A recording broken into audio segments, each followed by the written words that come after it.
একটা যেটা এনার্জি থাকে মধ্যখানে কিন্তু এটা শেষ হয়ে যায়, মনে হয় মনটা ভেঙে গেল যে আর ওয়াজ করার মতন আর নাই মনে হয় নাকি। যা হোক, আমি জান্নাত যাওয়ার দুটার হাদিসের কথা আপনাদের সামনে রাখবো ইনশাআল্লাহ। অনেক কথা ছিল বলার, কিন্তু সময় খুব কম। আমার পিছনে আরো 2-3 জন বক্তা আছেন, তারাকে শুনতে হবে আপনাকে। জান্নাত যেতে গেলে প্রথমে আল্লাহ এবং আল্লাহ রাসূলের প্রতি ঈমান আনতে হবে। আর কে জান্নাত পাবে? এখানে অনেক ভাই আছেন, মহিলা প্যান্ডালে অনেক আমার মায়েরা খালারা আছেন। ছোট বাচ্চা মারা যায় কি যায় না? ছোট বাচ্চা মারা যায় কি যায় না? যারা বলেন মারা যায়, জি। কত বাচ্চা মারা গেছে মা খালারা ভালো করে শুনবেন। কহরের দুনিয়াতে বাচ্চাটা এসেছে পেটেরই মরা, এরকমও ছেলে মারা যায়, বেটা বেটি মারা যায়। কহরে বেটা বেটি হয়তো দুনিয়াতে এসেছে জিন্দা হয়ে হওয়ার 1 ঘন্টা 2 ঘন্টা পর মরলো। কহরে 1 বছর পর, কারে 2 বছর পর, কারে 5 বছর পর, কারে 7 বছর পর। সাবালিক হওয়ার আগে আগে, মোটামুটি 10 থেকে 12 বছর হওয়ার আগে আগে যে ছোট বাচ্চা মারা যায়, এই ভাই হাদিসটা শুনেন, খুব মজার কথা। এরকম ছেলেরা যদি মারা যায় তো আপনার জন্য কি আছে যদি আপনি সবর করেন? কি, যখন কোনো ছোট বাচ্চা মারা যায় আর ওর জানটাকে কবজ করে মালাকুল মউত আজরাইল ফেরেশতা যখন আল্লাহর কাছে চলে যান, তখন আল্লাহ তাআলা ওই ফেরেশতাকে জিজ্ঞাসা করেন। আল্লাহ তো সবই জানছেন, না জানে না? কোন ছেলেটা মরলো, কোন গ্রামের মরলো, আল্লাহর কাছে খবর আছে না নেই? তবে আল্লাহ মালাকুল মউতকে বলবেন কি, কাবাজতুম ওয়ালাদা আবদি, হে মালাকুল মউত, ওই রাকসি গ্রামের, ওই সুখাসন গ্রামের অমুক মানুষের জান কবজ করেছে, অমুক লোকটার ছেলের জান কবজ করেছো, বেটা বেটির জান কবজ করেছো। মালাকুল মউত তখন বলবেন, জি আল্লাহ কবজ করেছি। আল্লাহ রাব্বুল আলামিন বলবেন, হে মালাকুল মউত, যখন তুমি মাসুম বাচ্চা কিংবা মাসুম বাচ্চার যখন জান খান কবজ করো, ওর মা বাবা কি বলেছিল? ওরা বলবে, রব্বুল আলামিন, যখন আমি ওর কলেজার টুকরার জান কবজ করি, যখন আমি ওর বেটার জান কবজ করি, যখন আমি ওর বেটির জান কবজ করি, আল্লাহ জি ওই টাইমে ওই সময়তে ওই লোকটা সবর করেছে আর এই দোয়া পড়েছিল, ইন্না লিল্লাহি ওয়া ইন্না ইলাইহি রাজিউন, আল্লাহুম্মা আজুরনি ফি মুসিবাতি ওয়া আখলিফ লি খায়রাম মিনহা। এটা দোয়া না?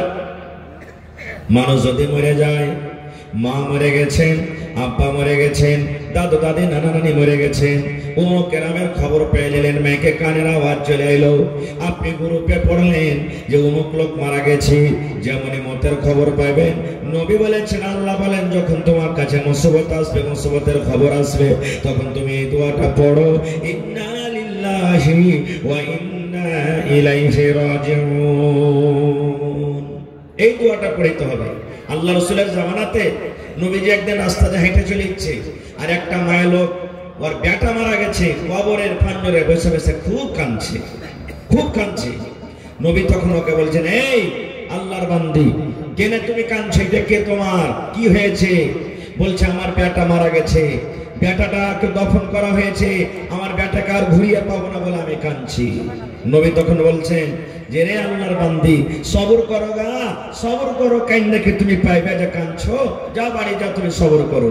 ওই মেয়ে লোক কিন্তু চিনে না, মহিলা চিনে না যে এটা হলো আল্লাহর নবী। তখন নবীকে কি বলছেন, হ্যাঁ হ্যাঁ, তুমি রাস্তাতে হেঁটে গেছো, চলে যাও, তোমার তো কেহ মরেনি, তোমার কেহ মরলে তুমি বুঝতে পারতে কি ব্যথা লাগে। নবী বললেন না কিচ্ছু, চলে গেলেন। পার্শ্বে একটা মুসলমান তখন বলছেন, রে পাগলি, কি করলে তুমি? বলছে, কি হয়েছে? বলছি, যে লোকটাকে তুমি এত বড় কথা বলে দিলে, লোকটাকে চিনো কে? বলছে, না। বলছি, এটাই তো আল্লাহর নবী মুহাম্মদ সাল্লাল্লাহু আলাইহি সাল্লাম। বলছে, এটি আল্লাহর রাসূল? হ্যাঁ। এবার দৌড়াতে দৌড়াতে দৌড়াতে দৌড়াতে নবীর বাড়ি চলে গেলেন। ওরে সুবহানাল্লাহ, নবীর বাড়ি যখন চলে গেলেন, এবার বলছে, নবী গো, ভুল হয়েছে আমার, আপনাকে চিনতে পারিনি, জানিনি বলে এত বড় কথা বলে দিয়েছি, আপনি আমাকে মাফ করে দেন, আর জীবনে এরকম কথা বলবো না। নবী আমার বললেন, আল্লাহর বান্দা, বান্দি রে, এ আল্লাহর বান্দে শোনো, তোমার বেটা মারা গেছে, তোমার বেটি মারা যায়, তোমার নানা মারা যাবে, তোমার স্বামী মারা যাবে, কিংবা তোমার আত্মীয় স্বজন কেউ মারা যাবে, আর মরার সাথে সাথে তুমি ইন্না লিল্লাহি ওয়া ইন্না ইলাইহি রাজিউন বলে যদি সবর করো, হাওমাও করে চিৎকার করে না কান্দো, যখন তোমার পরে মুসিবত আসবে, তোমার বুকে যখন আঘাত লাগবে, আঘাত লাগার সাথে সাথে যদি তুমি সবর করতে পারো, ইয়ার নাম হলো সবর রে, ইয়ার নাম হলো সবর। আর কান্দে কান্দে কান্দে তুমি জিভে আটকে ফুলিয়ে দিলে, চোখকে তুমি লাল করে দিলে, 3 দিন 4 দিন পর্যন্ত কাঁদলে, আর কান্দার পর যদি বলো আমি সবর করলাম, আর কি পাবো? ইয়ার নাম কিন্তু সবর নয়। কত মা খালা এমন আছেন, মা বাপ ছেলে পিলে মরেছে, কাঁদতে হয় না জানছে, পড়ালেখা হুঁশিয়ার মানুষ, সাইড থেকে তখন আর একটা হাত পাগলি বেটি ছেলে কইবে ই মাগের দিলখানটা কত পাথরটি, ওর বাপটা মরে গেছে কি ওর ছেলেটা মরেছে, তো চোখ দিয়ে এক ফোঁটা পানি গেল ঝরাই নে, এরকম কথা বলে কি বলে না? একটা গল্প বলছে ভাই, সুবহানাল্লাহ। আমার মা খালারা যখন মরার খবর পায় তখন কিভাবে কান্দে জানেন? একটা মহিলা বাড়িতে ওর স্বামীটা হাল বাইতে চলে গেছে, ফোন এসছে তার কাছে, এক মিনিট, এবারে এক মিনিট बैठाइए, এবারে ফোন এসেছে যে অমুক তোমার মারা গেছে, এবার যাবে তাকে দেখতে, ওর পুরুষটা কিন্তু হাল বাইতে চলে গেছে, আর মহিলা কোন জায়গাতে যাবে তো স্বামীর কাছে অনুমতি নিয়ে যাবে নাকি? এবার ই কানতে কানতে কানতে হালের ভুঁয়ে চলে গেছে, ওয়ার পুরুষটা হাল খাড়ো করে দিয়েছে, দিয়ে তখন বলছে আরে এটা তো হারকে কি বলছে হালে মার মাঠ থেকে লাগছে, এই তো জীবনে কোনোদিন হালের ভুঁয়ে আসেনি, লাহারিও দেখতে পেরে যে লাহারি আনবে, পানিও দেখতে পেরে, তো এত আট পাগলের মতন কাঞ্চার চলে আসছে কেনে? ওকে দেখে হাল খাড়ো করে দিয়েছে, হাল খাড়ো করে তখন হালে মার মা কি হয়েছে রে, কেন কাঁদছিস? তখন বলছে হালে মার বাপ আমার ভাইয়ের ফুফে তো শাশুড়ির মামায় তো দেওরের ভাতিজার বেটির বেটার জামাই মারা গেছে। বলছি এত লম্বা রিস্তে, বলছে হালে মার বাপ তাড়াতাড়ি কইরা বাড়িতে যাও, সন্ধ্যাবেলাতে মুরগিকে খুল্লাতে ভরিও, আর গরুকে গহিলে বাঁধিও বাজি। ই কাঁদতে কাঁদতে মোটা হয়েছে, হুঁশ বুদ্ধি হারিয়ে গেছে, কাঁদতে কাঁদতে নিজের পুরুষকে বাজি কহে বসে আছে। এই তো আমার মা খালারকে সবর, আর এরকম কান্দ, সুবহানাল্লাহ। ভাই আমার এরকম করতে গেলে না, ছেলে বেটা বেটি মারা গেছে সবর করেন, আল্লাহ জান্নাত দিবে। আর জান্নাত কার জন্য? এইটা হাদিস, সুবহানাল্লাহ। আজকে জালসাটা কিসের? মসজিদের না মাদ্রাসার? জোরে বলেন মসজিদের না মাদ্রাসার? মসজিদ কার ঘর? আরো জোরে বলেন মসজিদ কার ঘর? আল্লাহর ঘর, সুবহানাল্লাহ। আল্লাহ রাসূল বলেছেন মান বানা লিল্লাহি মসজিদান বানাল্লাহু লাহু বাইতান ফিল জান্নাহ। নবী বলেছেন আল্লাহ রাব্বুল আলামিনকে রাজি করার জন্য, আল্লাহর ইবাদত করার জন্য যে আল্লাহর ঘর মসজিদ বানাবে, আল্লাহ তাআলা তার জন্য জান্নাতের ভিতরে ঘর বানিয়ে দিবেন। কার হাদিস এটা? নবীর হাদিস। আর নবীর হাদিসের প্রতি যারা ঈমান আনে তারা জান্নাতের ভিতরে যাবে রে। তাহলে আজকে যে রাখছি টোলাতে, রাখছি গ্রামে জালসা লাগানো হয়েছে, আপনারা এসেছেন মসজিদ বানাবো বলে ন, মসজিদ দুনিয়াতে বলতে গেলে আল্লাহর ঘর, আল্লাহ জান্নাতে ঘর বানিয়ে দিবে। দুনিয়াতে যদি মসজিদ বানান আপনার জন্য আল্লাহ জান্নাতে ঘর দিয়ে দিবে।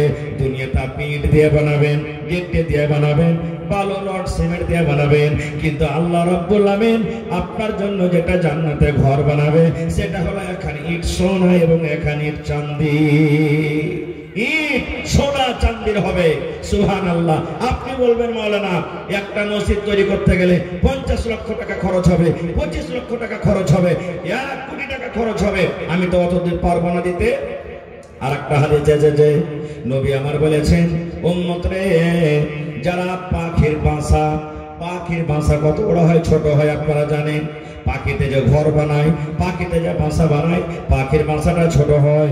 নবী বলেছেন যারা পাখির বাসা বানাবে, আল্লাহর ঘর বানাবে, জমিনের উপরে আল্লাহর ঘর বানাবে, ওই ঘরে আল্লাহর জন্য সাজদা করবে, আল্লাহ রাব্বুল আলামিন অত বড় জায়গা বানানোওয়ালার জন্য জান্নাতে আল্লাহ ঘর বানিয়ে দেবেন।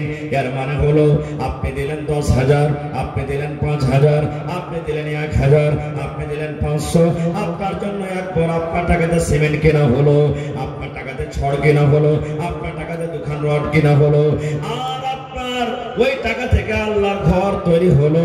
এবার আল্লাহর ঘর তৈরি করতে গিয়ে আপনি যতই টাকা দিলেন, আপনার ওই টাকা দিয়ে একটা পাখির বাসার সমান জায়গার, পাখির বাসার সমান ঘর তৈরি হয়ে গেল। এতখানি যদি আপনি ঘরকে দিতে পারেন, এতখানি যদি আল্লাহকে সাহায্য করতে পারেন, আল্লাহর ঘরে দান করতে পারেন, আল্লাহ রাব্বুল আলামিন আপনার জন্য জান্নাতে ঘর বানিয়ে দেবেন। নারে তাকবীর, সুবহানাল্লাহ। বলার আশা আরো ছিল, ইচ্ছে ছিল, কিন্তু সময় খুব শর্ট ভাই আমার। তবে দেখি আল্লাহর ঘরের প্রতি মুহাব্বত ভালোবাসা কার আছে? এই মসজিদের জন্য 1 কাঠা জমিনকে দান করতে পারবেন আজকের জালসাতে দেখি। মাওলানা আমি আল্লাহর ঘরের জন্য 1 কাঠা কিংবা 1 ডিসমিল জমিন দিলাম, মসজিদের আশেপাশে থাকলে দিয়ে দেন, মসজিদের আশেপাশে নাই, মাঠে ময়দানে কোনো জায়গাতে আছে, বিক্রি করে যা টাকা হবে দিয়ে দেন। দেখি একটা লোক 50,000 টাকা দেনাওয়ালা কে আছেন, এবং 10টা লোককে আমি দেখবো 10,000 10,000 10,000 করে, আর 10টা লোককে আমি দেখবো 5,000 5,000 করে, তারপরে 1000 2000 200 100 যতটি জায়গা যে দিবেন মুহাব্বতের সাথে খালিস নিয়তে আল্লাহর ঘরের জন্য আপনারা দিয়ে যাবেন। মাশাআল্লাহ। তো আমার মহিলা প্যান্ডাল থেকে মোটামুটি 3 চাদর এটা দাম চলে এলো, এটা পুরুষের, সুবহানাল্লাহ। আর ইয়াকে মহিলা প্যান্ডাল থেকে 2 চাদর দান এসেছে। চার আল্লাহুস সাওয়াব। রব্বানা যালামনা আনফুসানা ওয়া ইন লাম তাগফির লানা ওয়া তারহামনা লানাকুনান্না মিনাল খাসিরিন। রব্বানা আতিনা ফিদ দুনিয়া হাসানা ওয়া ফিল আখিরাতি হাসানাতাও ওয়া কিনা আযাবান নার। আল্লাহ আমার মা খালাকে প্যান্ডাল থেকে 4 চাদর দান এসেছে, কে 10, কে 20, কে 200, কে 500, কে 1000 করে করে দান করেছেন। কে মায়ের জন্য, কে স্বামীর জন্য, কে বেটার জন্য, কে শ্বশুরের জন্য, কে আব্বার জন্য, কে শাশুড়ির জন্য। এ রব্বুল আলামিন যে যা নিয়তে দান করেছেন আল্লাহ তাদের নিয়তকে তুমি পুরা করে দাও। আল্লাহ যারা মুসিবত আছে মুসিবত দূর করো। আল্লাহ যারা ছেলেমেয়েরা পড়ালেখা করছে কামিয়াব করো। আত্মীয় স্বজন যারা কবরে চলে গেছে জানি না রে মাওলা তারা কবরে কি হালাতে আছে, আল্লাহ তাকে কবরে তুমি জান্নাতের বিছানা দিয়ে দাও। রব্বানা তাকাব্বাল মিন্না ইন্নাকা আনতাস সামিউল আলিম। আমিন। আমার ভাইয়ের প্যান্ডাল থেকে 1 চাদর দান এসেছে, আল্লাহ জি 10 200 200 করে করে আমার ভাইয়েরা দান করলেন।